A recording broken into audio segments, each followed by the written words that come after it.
Hi everyone. Today I'm going to show you how to get the name of a worksheet within a worksheet by using the index. So let's say we look at my list of sheets within this workbook down here. That's summary, Craig ASDF, Craiger, Craig sub, and these characters. So I'm going to let's make a list of what indexes I want to return.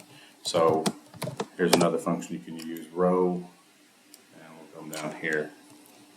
List those out. So these will correspond to index 1 is summary, Craig SDF is 2, or summary is 1, Craig ASDF is 2, Craiger is 3, and so on. So I've made a VBA function that will allow us to return the name of those worksheets just by using the number, which is really the order in which they are arranged on the bottom of your workbook. It's called worksheet name or WS name by index. So this should return the tab summary, and it does.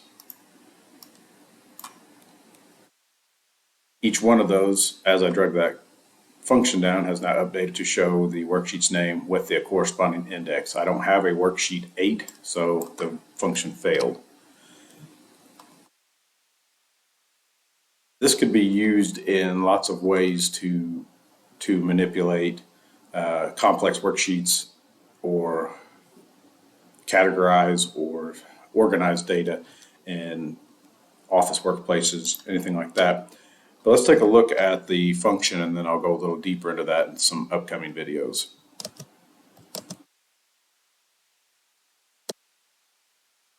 I'll get there eventually. So here's the function. Worksheet name by index, or WS name by index. The only argument is the index that you want to, the index of the worksheet you want to get the name for. The first declaration I have here is application volatile.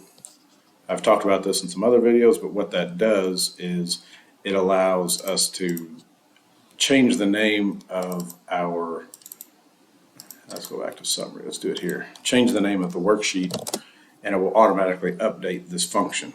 Without the application volatile declaration, I could change the name of the tab to whatever I want, and it will not re-update that function until you physically enter the cell and hit enter, and then it would have updated again. Now it subscribes to any changes within the worksheet or anything that affects that function and updates accordingly.